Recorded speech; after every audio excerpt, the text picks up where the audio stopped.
Good day, welcome to our community podcast. We always talk about, the justice system, what we have in Canada, and how, as a common day-to-day person, what we go through, what our struggles are. So I was thinking about talking about this from lo- last or long time, and I couldn't find a right person. But now we have found a person. He's Minister Mickey Amery, and I could not find anyone else better than speaking and giving us his input. Reason I will tell you too. Minister Amery was elected, he's an elected member, he's a justice minister, and he is serving from 2019, and then he was re-elected in 2023. And in previous life, before becoming a politician and justice minister, he has worked in Aboriginal law and a consumer law. He has represented in a national and international level. He's also holding the bachelor's degree in economics and a doctorate in a law. Thank you, sir. Thank you, Minister, for taking a time to speaking to us about the justice system in Alberta. Well, thank you very much for having me. It's an absolute pleasure to be here as well. So, Minister, you have been a lawyer. You have represented different cases on a provincial and national level. And when, as a day-to-day person or a common person, we find the justice system is very complex, and working class is always scared to step in. Reason being, taking a time off from work, money involved. As a lawyer, what's your thoughts or your advices? Well, most certainly, and thank you for that wonderful question. I think it's important that Albertans have every resource available, every support mechanism available to access and navigate through our justice system. And of course, some of it is complex, and that's what my ministry is really targeted on. If you look at the mandate letter that I received from the Premier, one of the themes that comes up over and over again is to make sure that we uphold access to justice as our primary mandate item. So what we're doing is we're looking at multiple ways to make the legal system and the court system easier for people to navigate. One of the things that we're doing is that we're introducing a number of resources, which we call sort of wraparound services that will help provide people who don't have representation or who just need a little bit more help in navigating the legal system with free services that will help them get through their legal matters. The other thing that we're doing is we're looking at legal aid. I think legal aid is one of the most fundamentally important programs to ensure access to justice here in Alberta. And so we're funding it at unprecedented levels, but we're also making the eligibility criteria a lot easier for people here in Alberta to access. What that means is that we've increased the eligibility guidelines so that more people can qualify. And we've also increased the tariffs that we're paying lawyers to take these cases. If we have more lawyers offering their services, we know that people will be able to access them. The other thing I want to talk about is that Budget 2025 has given That us was my next question. well, I'll talk just a little bit about it because I think it's important. Budget 2025 has seen large increases to translation service funding, which means that people who are newcomers, for example, will have the access to translators and interpretation services so that they can access the court system in ways that they better understand. And we're also unrolling and unveiling a comprehensive family justice strategy.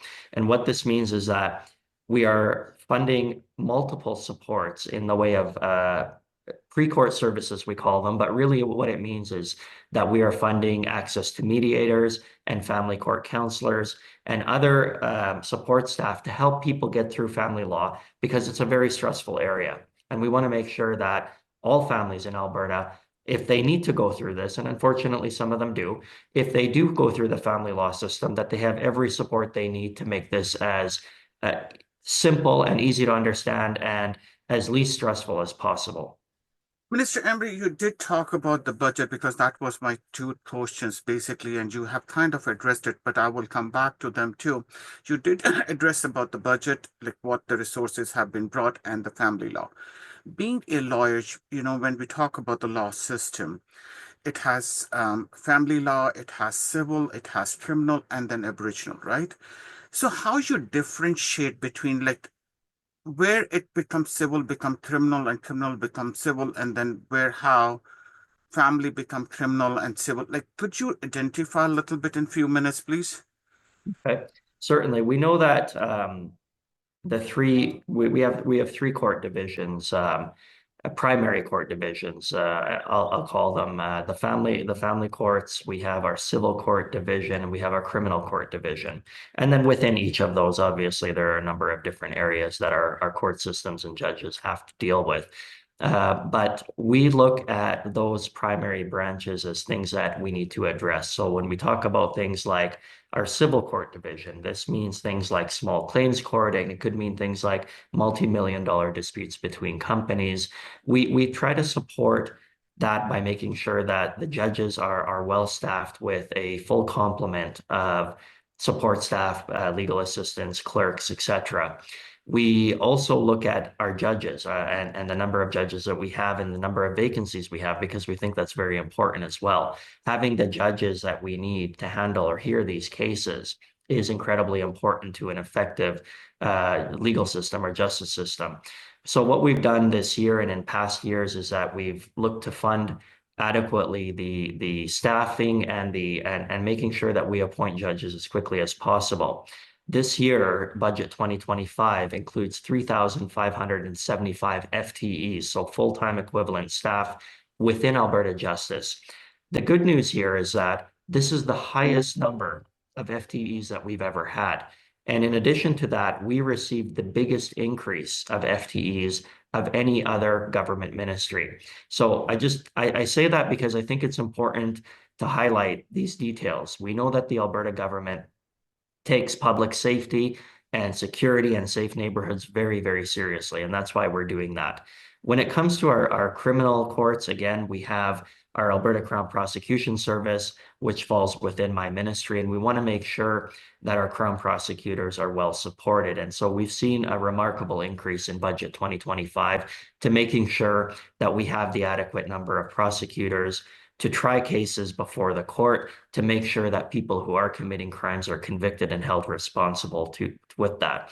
And then finally, again, the family justice strategy. This is a hugely comprehensive program that has rolled out in Calgary, Edmonton, Red Deer, and in Grand Prairie shortly as well, along with support services, virtual and otherwise, that are available all across the province.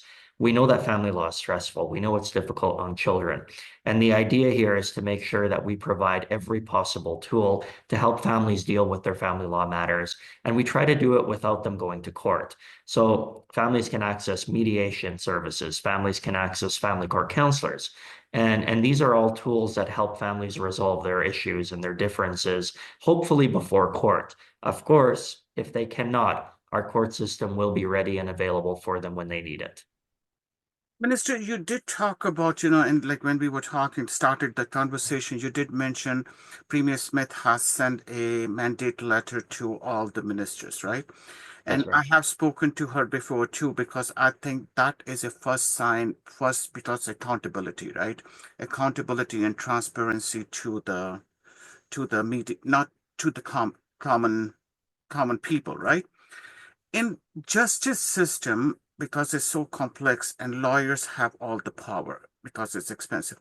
So how do we deal with accountability, transparency, and seeing lawyer being ethical and following legal requirement, or they are following? And second part of this question is, if you think lawyers are not following it, where they any person can report or go for mediation, or where what the process is and where they can go.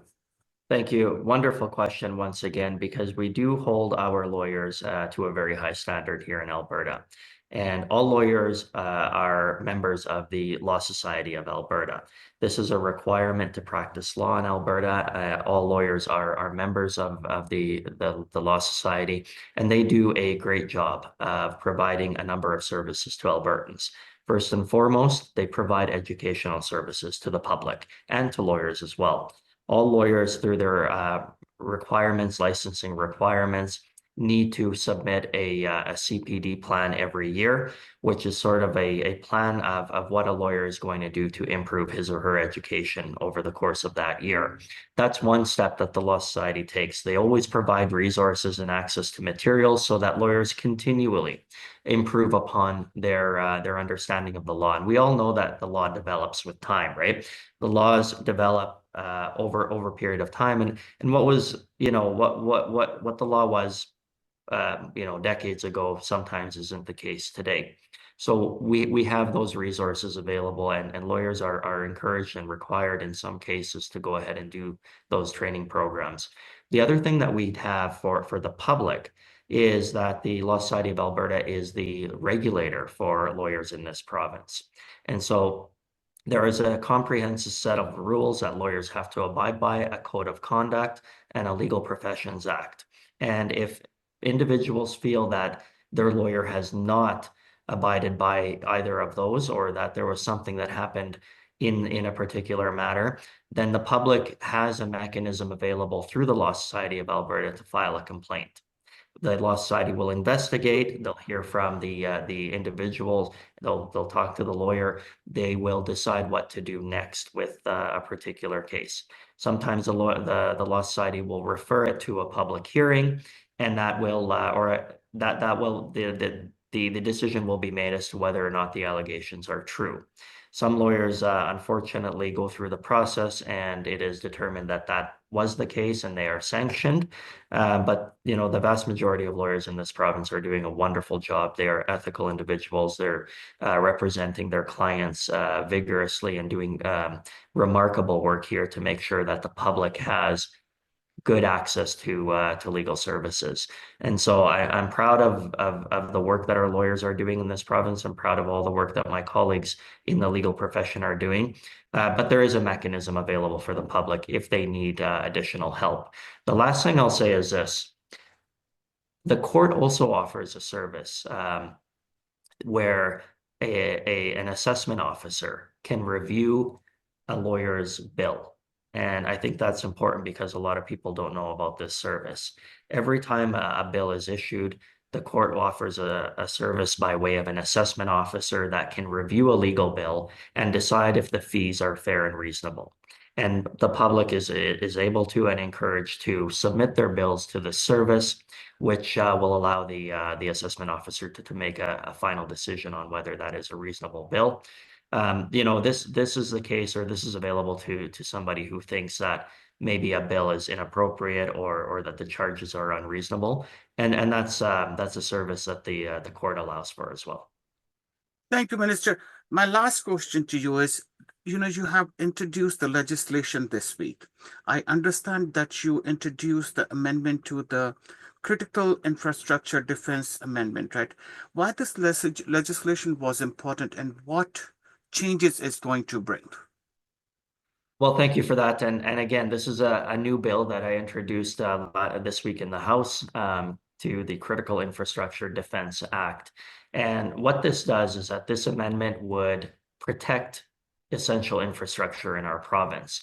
It'll support the work that we're doing to protect our essential infrastructure from people who want to disrupt the operations of that infrastructure. Part of the bill, if passed, is intended to create a 2-kilometer border zone between the Alberta, north of the Alberta US border. We've heard from the United States of America and the President of the United States express concerns about drugs being transported in and out of Canada through the border. We wanted to do our part as good Canadians and good neighbors to make sure that we took every step possible to look at what is happening on the border, to make sure that the flow of drugs is stopped as quickly as possible. And so we've unveiled a number of different things recently. We've introduced additional sheriffs to patrol the border. We're making this amendment to designate the Alberta US border north zone, 2 kilometers north of the border, as essential infrastructure. We've empowered our sheriffs with additional tools like drones, drug search dogs, other tools that they need to help patrol the border. And since then, I think this is important to note for all listeners, since then, the sheriffs have reported significant numbers of benchmarks that they've been able to achieve, multiple arrests, seizures of drugs, number of different things that are happening, warrants that are being executed, which I think is really a testament to what this program is achieving in such a short period of time. Minister, I know you are busy and you have to jump on another meeting too, but my last request is because you are a minister and you have been, in a previous life, you have been a lawyer too. If I have missed anything, like, or you think it is important uh, to public or the common man or day-to-day person who's working, they should know about the justice system in Alberta. If I have missed anything, please enlighten us. I would love to just make a few short comments about Budget 2025 because I think that we've seen some really great improvements in the funding and the supports to multiple areas.